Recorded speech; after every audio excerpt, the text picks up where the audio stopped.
Buddy, to the Worst Golf Podcast. Everybody wants to be the best. I'm already knocking shit off the desk. Yeah, you are. We strive to be the worst. When a bad take is necessary, we'll be here to share it with you. I'm your host, JB. With me is Morgan.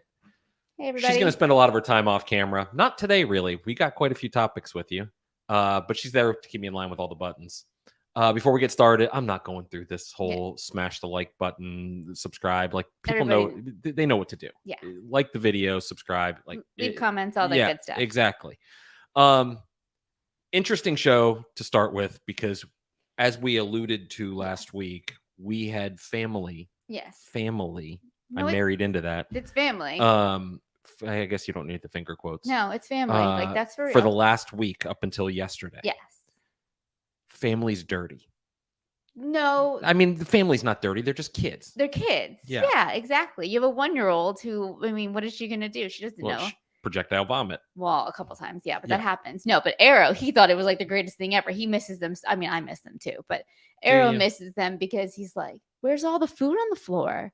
He's looking for, he literally, his favorite thing to do is go for a walk. And we would tell him like, hey, well, not that he hears us that well, but like we try to get him excited to go for a walk. And he's like, I'm not leaving underneath the stool where this little girl keeps pushing stuff on the floor for me to eat, because he got pieces of a lollipop, he got apples, he got carrots. You can tell these children are well fed. He got Cheerios, like he got all kinds of good stuff. He was like, this is the best. So while they were here, because they're golfers, my 4-year-old nephew is obsessed with golf. Yeah, he goes to play in the simulator. He goes into the golf simulator.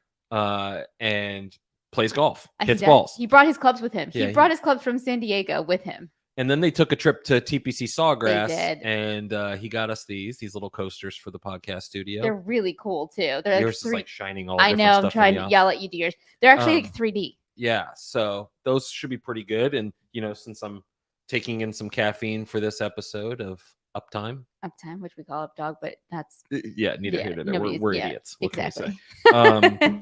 But so family finally left yesterday, and as soon as they walk out, you're like, do you hear that? It was nothing. It was quiet. It was silence. But honestly, I missed them, and I FaceTimed them this morning to say good morning. Yes. And Arrow and our nephew are now best friends, and Logan was super afraid of Arrow. So yeah, that's true. Yeah. But that took us down to a bunch of different things over the last week. There was where we live is a golf cart community, which is ironic because there's no golf course. No. But there was a parade in our neighborhood for Memorial Day. Yeah. And it was decorate your golf cart and go through this parade. It was led by a fire truck. Yeah. And, for the kids, for the most part, where the kids can tour the fire truck and meet the firemen and the police officers were there. Yep, exactly. And do all that stuff. And you kind of got into the spirit for our nephew. I did, yes. Well, it started off as for our nephew. So I learned that they were going to have like a, there we go. So yes, I was told that like everybody does like a big deal and they all decorate their golf carts, and then they do like not like a trophy because you don't get trophies, but you do get like a certificate. Yeah, you get a certificate. Yeah, and it's like most patriotic golf cart, most patriotic family, most patriotic bicycle, because you can do your bike, you can do like a little wagon if you bring your kids, like however you want. So we went and bought decorations, and then my nephew and I decorated our golf cart, and we saw some of the competition, and at first we were like, it's in the bag. Like, we're going to win. Like, we're confident we're going to win. And you were still saying this stuff at the time for our nephew. Well, yeah, exactly. And I was getting him all excited. And he's like, our card's cooler than theirs. Our card's cooler than theirs. And he was right. It was. But then we started to get a little bit of competition. Yeah, as you pull up, we're like the 5th cart. Yeah. And then all of a sudden you're like, well, if there's only 5 or 6 carts, no big deal. Right. And then all of a sudden there were 100 carts. Right. And then we started to have a little bit of competition. And I was like, but what happened? We won. We won. We won most patriotic golf cart. And I was so excited. Yeah. Like crazy excited. She really got into it. Well, you got your certificate. I'm not artistic. I'm not good at that stuff. I've never decorated a golf cart. I didn't know what I was doing, but we did it together and we won. So now you all are in the presence of a champion. I know. Back-to-back weeks. I have the ring, the trophy over there. Yeah. We're winners. This is a winner's table right here. Yeah. So the funniest part of this though is you go and get your certificate. And we're driving the golf cart back to the house. And you lean over and you say, This is the first thing I've ever won in my life. Ever. I don't think I've ever won anything ever. Oh no, I got a Publix gift card too. Yeah, you did get a Publix I'm gift gonna card laminate with that certificate. Probably. Oh no, not probably. It's happening. I have a laminating machine, and I'm gonna laminate it. But that leads us to the golf cart life. Yeah. And we've talked about this before about how guys, for some reason, are really into golf carts, and girls are usually like, yeah, great. I'm like, whatever, it's my there, hair's it's great. Gonna get messed up, whatever. I have a lot of hats for that now. You're kind of flipping your switch here. So prior to this weekend, I had only driven our golf cart one time. Yeah. That's like, when I actually stopped, got out, and made you do it. Yeah. And I was like, whatever. Now I'm kind of obsessed with it. Yeah, you take it everywhere. I love it. Now I'm like, yeah, sure, let's just go take the golf cart. I'll take it. I'll drive. I'll go somewhere. I'll do it. Whatever. It's very relaxing. Yeah, it is. Yeah. Wind in your face. The weather's been beautiful here. Oh wait, no, I did take it one at a time with Arrow. Yeah. That's right. I forgot about that.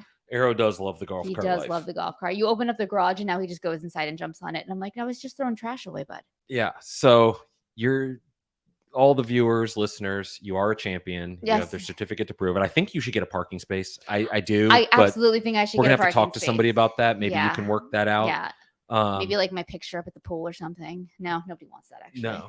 I mean, I might. Could we put Arrow's picture up at the pool? That's what we should do. We got a ton of THPer questions this week, and we're going to kind of rifle through some of them, and we have a bunch of other stuff to talk about, but I'm going to start with this one. The favorite course for a THP experience from logistics, course, lodging, etc., like all in. Mm-hmm. And that was hard because I have some over history that have some sentimental value, but none like we're dealing with now. And I would say my favorite one right now, when you put everything together, is probably Arbor Links. Okay. Ballyhack is close because I'm close with the people there. They're all up there. But Arbor Links, when you put it all in, playability and everything else, I'd probably lean towards that. Plus, they have the new 12-person lodging and things. So there's a lot of benefits to that we don't get at other places. When you do 3 events back to back to back, sort of, and then you get your Dormy Network bill, however, it is culture shock. I'm just going to say that. It is a little shocking. And I say that with saying also the THPers that have been going to these events, super respectful of just grabbing every drink or meal under the sun, knowing that we're paying for it. Mm-hmm. They've been very respectful of it. She's not listening to me at all. She's going through comments. I am sorry. But they've been very respectful. So we thank you guys for that. You're not killing us in any way. I'm sure somebody will at some point, and that's fine. But overall, everybody's been really respectful of, hey, somebody's paying for this. It's not just all free. Yes. Real quick, I'm going to interject. People are asking. I'll post up some pictures of the winning golf cart. People are asking for pictures. Oh, yeah. I'll post up the pictures. You know, you did post pictures and then you removed them. I did because I needed you to do some editing on them. Oh, okay. Yeah. Yeah, I'll take care of that. Okay. While I'm answering the next question, can you go handle a reported post we just got on our forum? Yes, I can. So the next question was actually an interesting one because Honma Golf has had a new line of clubs, the Berez NX, which kind of combines traditional Honma with the Berez line, which is their higher end line, from a price, performance, and everything standpoint. And somebody asked, where would Honma's market share be if they went on an all-out marketing blitz a la PXG when they hit the market? And at first I was like, oh yeah, that's kind of funny. And then I started thinking about it. It's pretty fascinating. So a couple things to say about that. First, what PXG did when they first hit the marketplace in some ways was rather ingenious. Price it out of the realm for just about everybody. And then say, if you have to ask the price or debate it, it's not really for you. Sign a handful of journeyman tour players. And that validates it as more than just jewelry kind of golf equipment where it's just, oh, it's all about the price. There's no real substance there. And then, of course, that didn't really work. So they pulled out of retail stores. They created their own fitting studios and dropped the price by 70%, 80%. And now they're kind of coming back to that because that pricing model was unsustainable. Oh, yeah. Now, I will say when it comes to PXG, it's going to be hard to tell the person, A, that spent $5,000 on a set, that now their new set costs $1,500. I don't even know because while the saving of the money sounds like a great idea, a lot of it is, well, that status is gone. Yeah. But then the flip side of that is, how do you tell the person that just spent $1,500 for a full set of clubs fit to them that their next line is going to be $5,000, $3,500. It's something very like confusing. that. It's a very confusing model, but they have said we're not going to be doing the slashing of the prices anymore. We'll see how that plays out. Right. It'll be curious. But had Honma gone with that model, I think they would have seen this similar success because it works short term. You won't see too many Japanese companies go with that kind of model, though. Bob Parsons is not exactly fit the mold, in my opinion, to what the Japanese model of marketing and advertising normally is. No. They're going to be more subdued. They're going to talk about performance. They're going to talk about technology. They're going to talk about status in some ways. And, you go with it from there. But I don't think you would ever see it. But my gut feeling says you would see the exact same results. Mm-hmm. And if somebody wonders like how that works, try them. That's all these companies are asking for. Try it. Yeah. If it works for you, great. If it doesn't, no. But we'll see how that plays out long term. We're going to jump into something that's off the topic, and then we're going to get back into more THPR questions because it's fresh on our minds. Yeah. Like very fresh. Yeah. So like I was almost late to get up here because I was busy downstairs doing some research. Yeah. So have you ever added something to your home, whether it's a kitchen remodel? In this case, it's outdoor kitchen. Don't look at me. Look at them. I'm looking at you because you're across from me. Outdoor kitchen, that kind of thing. Right. And when you start looking at the appliances and you find things that you had no idea existed. The rabbit hole. Yeah. All of a sudden you need it. Oh, yes. A fondue fountain. Why wouldn't I need that for all the entertainment? Everybody needs a fondue fountain because now we've learned that you can do fondue. Well, I mean, you always knew you could, but you could do like the chocolate fondue, cheese. And then you could do like a queso fondue fountain. I always relate it back to when we were doing this in Nashville, and I found that device that was a steamer. Yes. And the nacho maker. I was talking to forum member JDax, and he's like, "Oh yeah, it melts cheese. It's a nacho maker." Yeah.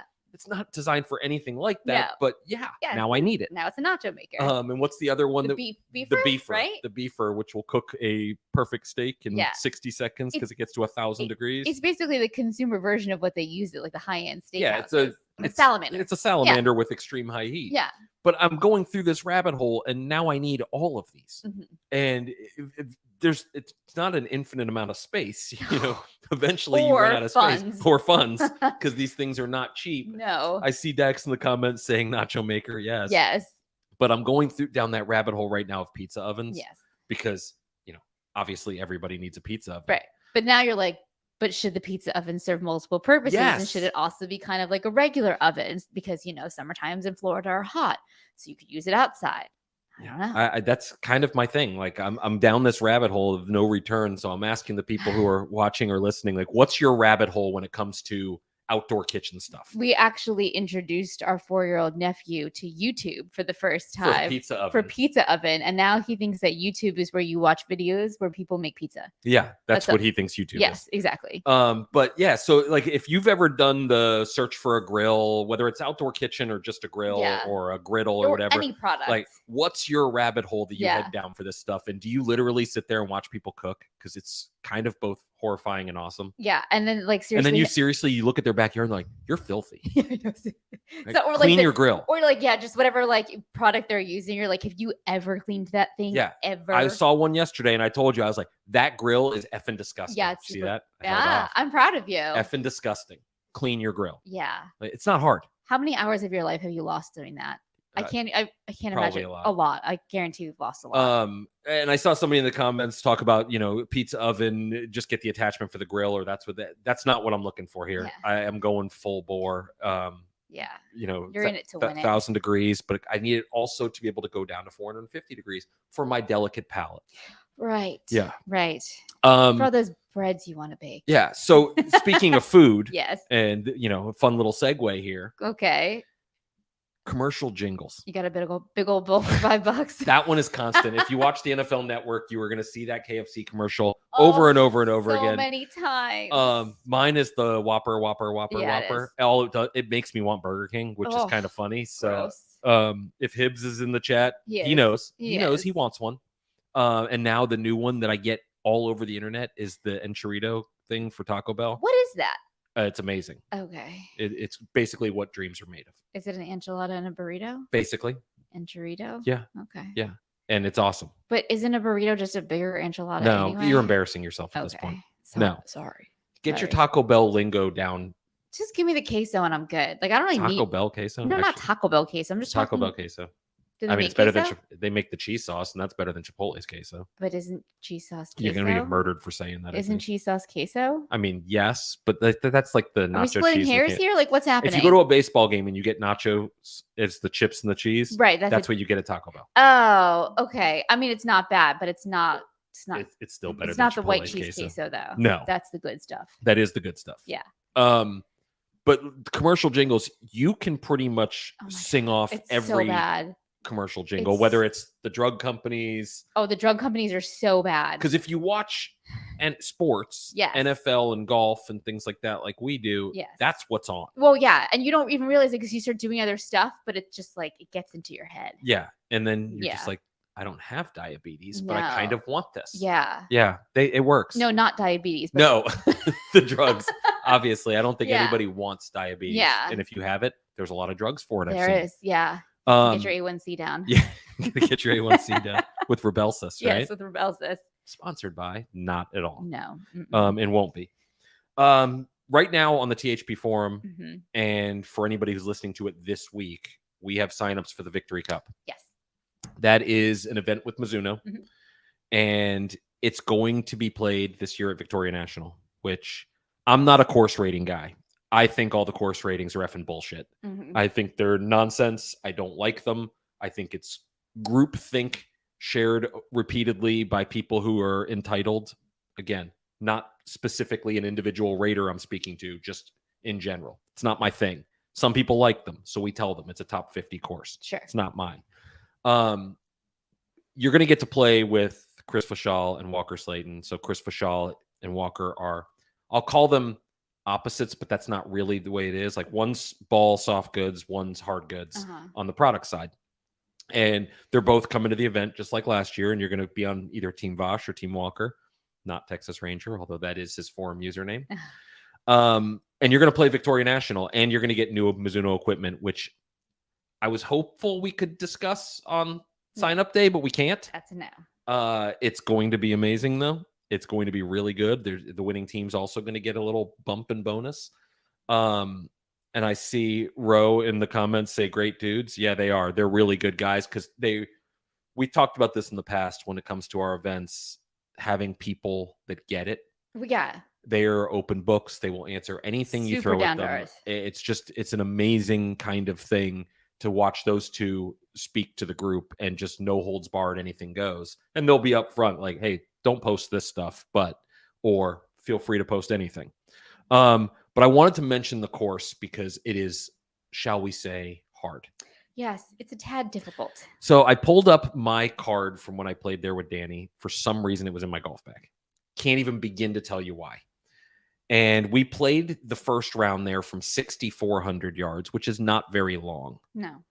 And the slope rating is 145. Okay. That's high. Yes. But specifically the last 4 holes at this golf course, which I had to do the math in my head. I was like, oh, what are those? Oh, yeah, 15, 16, 17, 18. It starts with a par 5, and then you have a 3 and then 2 4s. There's water everywhere. But the water, I don't know if it's because I grew up playing golf in Florida where water's on every course. Yeah, so you don't really think about or if it's, I mean, don't get me wrong, it's in play and it's everywhere. But the water's not the challenging thing. The challenging thing is the contours of the course and how, if you miss the fairway, the rough was just, you had to step on your ball to find it. Yeah. Or when you did find it, if it was sitting there, when you go to swing through, you hit that grass, the club just completely turns. So it's coming out like 50 yards instead of, 180, because I don't hit it very far off the tee. More on that coming soon. But the course is really challenging, but it's going to be a blast because it's a challenge for everybody. And no, nobody's going to go out there and shoot 150 or anything like it. It's not like that. And our formats will dictate that and how it, it'd play for everybody. And we'll do a shamble so 2 people can get off and things like that. But that came out wrong. 2 people can get off the tee. Let's finish the sentence. What you do in your own cottage is on your own time. There's no shaming here. Maybe there is. I probably will shame you if that were to happen. Going back to the Victory Cup in Mizuno, Before the event, we will have info on the equipment, though, and you'll know going in what to expect, at least for most of it, at dinner that night. Yeah. I know everybody immediately, oh, Mizuno, it's got to be that time of year for new irons. I'm not giving away anything. I'm not saying anything about what is coming or what is not coming. So just know that the signups are right now, and they're going to run for the next probably 2 or 3 days, and then we're going to close them on Monday. We'll announce participants either next Worst Golf podcast, later in the week. 2 people have already been auto bid into this. So congrats to that post and JLo. I don't know if they're listening or will be listening. If they are, you guys are in for a hell of a ride. If you're not, well, maybe you'll find out. You're still in for a hell of a ride. You are still in for a hell of a ride. You just don't know it yet. Going back to some THP questions. Yes. That was hard for me to say. THP questions. Yeah. Yes. What one thing could all companies do better? Oof. And I feel like that's pretty much a better question for them than me, but I had some ideas because I'm not going to go the R&D route because I think everybody could do better at R&D, right? I mean, as things move forward. That feels like one of those loaded job interview questions. Yeah, like where do you plan on being in 5 years? Well, not effing working here. Or no, but it was I would be, but yeah, but like, tell us your weaknesses. Yeah, my weaknesses are interviewing. Yeah. But what is one thing that companies could do better at? And I actually put some thought into this, and I reached out to a couple of people like, where do you think of this goes? And I came up with one that I think is really could be beneficial, and that is a messaging and marketing targeted to an older clientele. I feel like as we've moved towards the social media movement, and again, we work in this movement, we work in website and things like that, although our audience does skew slightly older than a lot of online. A lot of that gets lost in the shuffle, and you are getting things out in 10 to 15 seconds on TikTok or Instagram or Twitter or whatever it is, instead of the traditional side of it, whether that's commercials or whether that's long form articles, right, and things like that. And sometimes tech goes over their head, as you've explained in recent weeks, talking to my parents about how to use a car. Yes. It's a challenge. I think messaging for the older golfer, the one who's not 1000% tech forward, but is also not trying to get all their information in 30 seconds, would be the area I would focus on. And I actually can say, I think it's one of the sole reasons one of the larger companies is still relevant. And it rhymes with ping, because they do message that way. Because, from a lot of the other side of things, the technology and stuff, they're a little behind, but they message to that older golfer. And I think that that's the most important thing that is being lost. Now, that's just my opinion. Sure. I would argue that Titleist, TaylorMade, Callaway are doing just fine with their messaging, especially in some segments. Mm-hmm. But I think a lot of golfers, and we've spoken about this before, they think of, oh, well, there's Callaway Golf or TaylorMade Golf, they must have 300 marketing people working in that building, and then you get there and there's 5. Yeah, it's you're small. Just like, things get lost in the cracks. And I was honest with a friend of mine at Callaway when I said I thought they dropped the ball on one of their products this year, not because the product is not amazing, because it's really good, right? But I was speaking of Jaws raw wedges, and they had previously come out with Callaway Jaws wedges, and phenomenal product. And then they came out with Jaws Raw, and it sounded from just on the surface that it was just a line extension. Like, oh, these are the Jaws wedges with raw faces. It's not. It's a brand new product, and it's an amazing product. And the reviews on THP are unbelievable. But I think that goes back. Like, there's only so much time, so much advertising dollars you can put out to have commercials on each of those things. And by commercials, I mean social posts and everything else. Manpower. Straight manpower. Yeah. If you have so many people working on another product, because that's like a huge product line or product launch or whatever, some things, unfortunately, they get and you know what? lost. Strictly, again, my opinion on the naming convention, they might think it's perfect. Yeah. And the wedges have sold like crazy. Yeah. So clearly they know more than me. Exactly, but right. that was my kind of take on it. And I think that every company could use more manpower, Definitely. infinite funds, and really put some things out there. Arrow's snoring next door. So loud. But I think that that's just one example. But I do think that the messaging to the older clientele is sometimes lost a little bit. I would agree with you. So I'm going to keep going through some of these questions. Sure. because there's a couple of ones that again are kind of geared not towards me, but I'll give you my slant on it. Like, how much does a major win do for companies? A lot. Yeah, a lot. But I don't think it's exactly what it used to be. You know, the old adage, Michael Verska's in the chat. He can probably answer this way better than I can. Not to put him on the spot. But I think in the old days of win on Sunday, register on Monday kind of thing is not really the same. There's a different avenue of validation of we have the best products on the market. And I think Callaway's seeing that right now with Paradigm. I mean, it wins freaking every week. Yeah. And forget the wins from day one. Yeah, and it's not just staff players that are paid. It's just winning. But I'll also say that when you have a product, the validation of, yes, you're going to see the staff bag and the hat and all that stuff on Monday, unless they're a Nike player, in which case you won't see any of that. But you'll see a validation that can be used in messaging post that. You know, Masters winner John Rahm. I'm throwing out names, making things up, but major winner John Rahm, things like that. That holds weight, and even if it's subconsciously, I think it does matter. Mm-hmm. The idea that tour players don't influence sales that we hear over and over again is complete nonsense. Agreed. It absolutely does. Everything influences sales, and that's just one tool. Yeah, I mean, from my opinion, it makes no sense because we're never going to be as good as them, but I understand why people would purchase. But I'm going to relate it back to something we talked about earlier. If we're looking up products, let's say in, grills or frying pans, and we watch somebody on the Food Network that we may like, and they're using it and they're saying like, this is pretty good. I'm no chef. Like, who am I to think that I'm going to cook as well as they we do? got a new pantry down there filled with products, nutrition products that you like, and you heard about them somewhere.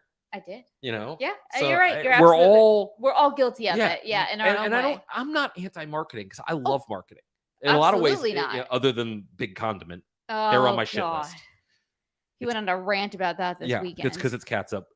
Enough with this nonsense. People need to come around on that. I'm gonna have to do one of those like beep and like just cut us off. I had a segment on sim golf, but I'm actually going to save that for our next show because I'm going to do a pretty deep dive on the things that I think are really missed in indoor golf, even on the system we use, and things that I think other companies hopefully can get right. So I'm going to save that one, but I'm going to jump right back into THPR questions. Again, a question for Michael Verska. What design aspect provides the most forgiveness? In my experience, weight placement. Mm-hmm. It's as simple as that. If you put weight in a different area, it's going to influence the club massively. And the best part of this is people always say, oh, loft is the only thing that matters, blah, blah, blah. This is so easy for any golfer to go test. Grab a bunch of weight, lead tape, tungsten, whatever it is, slap it in different areas of the face or the sole of the club and see what happens when you hit it. Mm-hmm. Whether it's an iron, a wedge, a driver, whatever it is, it's massively changing. And that's just on the sole. Now go into the inside of a golf club and see what you would do by even moving the center of gravity millimeters. I know the graphics a lot of times show it being moved inches. That's not really the case. As some people we've spoken to, like Mike Yagley talks about, it's a much more subtle movement, but it does change things massively. Verska agrees. Oh, look at that. Well, I did learn from people like him. And he's a whole lot smarter than I am. So that's my thought process on it. I know that there's catchwords now like MOI, and those things are all really important. But I think that most importantly, find something you like, find something that works, and figure out that through fitting where the weight, can help you. Mm-hmm. Continuing with more questions. Do you receive a lot of inquiries from soft goods and apparel companies? Yes. Simple answer, yes. There's reviews on them every week almost. Yeah, and in the digital magazine. Email blast we send out. There's usually at least one, usually 2 to 3 on different companies, some that people have never heard of. Yeah. We had one that just went out recently. We've got one that's going to be going shout out out to week. James, staff writer, who just did one on Golfish. Is it, okay. Yeah, golf-ish. Yeah, I've been mispronouncing this the entire time. They make the softest t-shirts I've ever felt in my entire life. Yeah, and they sent a ton of golf or belts for him to all different kinds of belts. There's stuff out there. Cool concept, such a cool concept. Yeah, very cool concept. Their t-shirt was pretty freaking amazing. Yeah. I haven't spoken to them since that stuff. Right. I hopefully things are going well for them, but the t-shirt was awesome. Mm-hmm. And I kind of like the name Golfish. Golfish. So yes, to answer the question. Can a company be too bold with marketing? That one's for you. The answer is yes. Maybe. Maybe? So you don't think I love bold. I loved 17 for yards, 7. I love that shit, even though that killed golfers for way too long because of low spin. But I love bold marketing. Mm-hmm. But I'm going to give an example of where it went too far, and that is the effing puppets. I'm so proud of you. Yeah, I'm a changed man. You are a changed man. The stupid goddamn that one might go that too was far. probably good. Tailor-made puppets. Yeah. Were horrifying. Yeah, they're terrible. It did nothing, and it killed a product that was actually pretty darn good. Yeah. It was absolutely terrible in every way, and so they might as well have made them clowns. I've always said this too. Nobody likes clowns.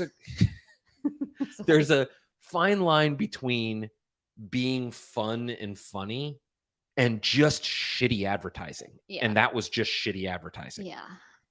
If I were Ping Golf, I would have come out when they came out with the G430, and my first commercial would be Tony Finau hitting it, say new and improved G430 doesn't sound like shit like last model. Oh, like just like put it out there because everybody knows the driver sounded like shit. Right. So make it fun. I appreciate that. Yeah. I agree with you. Can it be too bold? I don't think so necessarily, with a caveat of when it just comes off as trying too hard. It would have been better if they were hitting the puppets, like knocking them down. Yes. Showing that they could hit a puppet the idea of seeing Sergio Garcia in claymation puppetry thing is going to haunt me forever. They should have hit a puppet 300 and something yards. Because we talked behind the scenes, I'm going to tell a funny story about those puppets. After they came out, I had a friend who worked at TaylorMade and said, do you want to do a giveaway where we have the puppets in the media closet? We could send you a puppet. And I said, absolutely not. No. I don't want that thing even arriving at my house. I want it nowhere near me. I saw Chucky. I'm good. No puppets. No. That was horrible in every way. Continuing on, most anticipated equipment release that was a disappointment. Ooh. That's a tough one for me. I'm picking on TaylorMade. I don't mean to. Mm-hmm. Because this one was arguably a commercial success, but the R1 driver was absolute shit for me. Mm-hmm. It had that sundial thing on the bottom, you end up being independent. I hated that driver, and I thought I was going to love it. Yeah. So that one might be there. When Titleist first made the switch, right before Titleist Speed, yeah, Titleist TS, yeah. They had that 917 line out. I was really looking forward to that. I knew some people who had gone to work there, and I knew the design, side of it. That was an awful product. No, but it made Titleist TS when it come out so much better. Mm-hmm. Because if you played Titleist 917 and you went to TS, you're like, wow, this has got to be the longest driver ever. I'm gaining 15 yards. No, it was your last product sucked. You ever wonder if that's like a ploy? No, not in this case, because the conspiracy theory of me, conspiracy theorist. Sure. Yeah, sure. And me always thinks like that. Right now on the forum, we are also doing forum testing. Yes. Where you can try out a KBS putter shaft in basically whatever color you want. Mm-hmm. It's kind of cool. That is really cool. Sign up for that. Review it on the forum. Yours to keep afterward. I know that's a popular thing that happens on the internet, but I want to say for the record that we created that idea 15 years ago, and now it's everywhere. So fuck those people.